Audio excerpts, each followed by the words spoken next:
Chris, every single day, this is Braxton. Braxton has to start with these. Go ahead, Mark.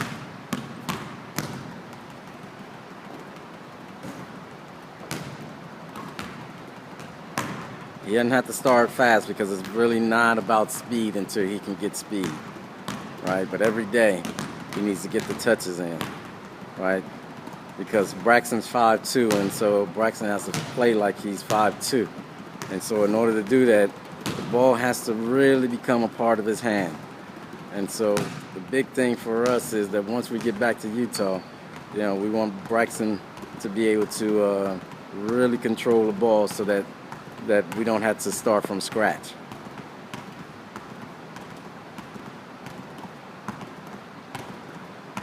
It's going to frustrate him sometimes, but it's okay to mess up. And that's why he's in the gym. He's in the gym to bleed.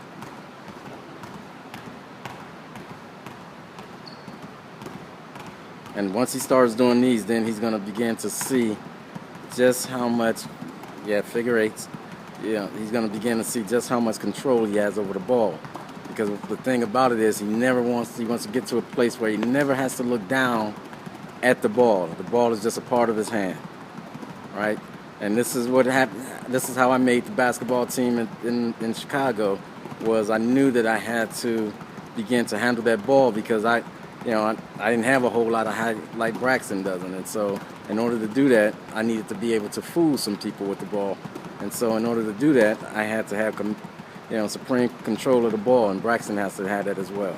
And so this is the first key to him being able to do that, is just doing figure eights. See that? See how Mark messed up? And that's okay, right?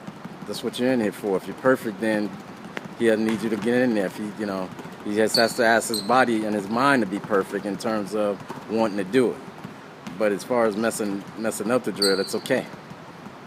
Every day you just want to get better at it and better at it and better at it until by the time he knows it, he's handling the ball like nobody's business.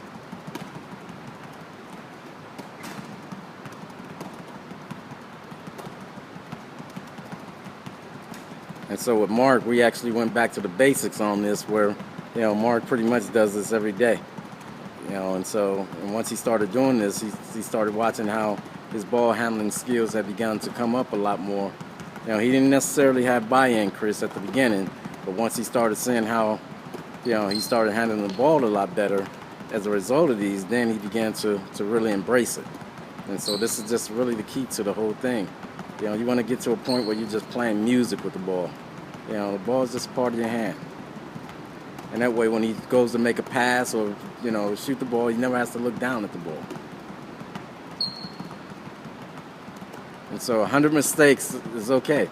You fail because you want to succeed, right? And so, if you're looking down at the ball, at the beginning, if he needs to look down at the ball, that's okay. But as he begins to progress with the ball, you want to begin to look down at it less and less and less.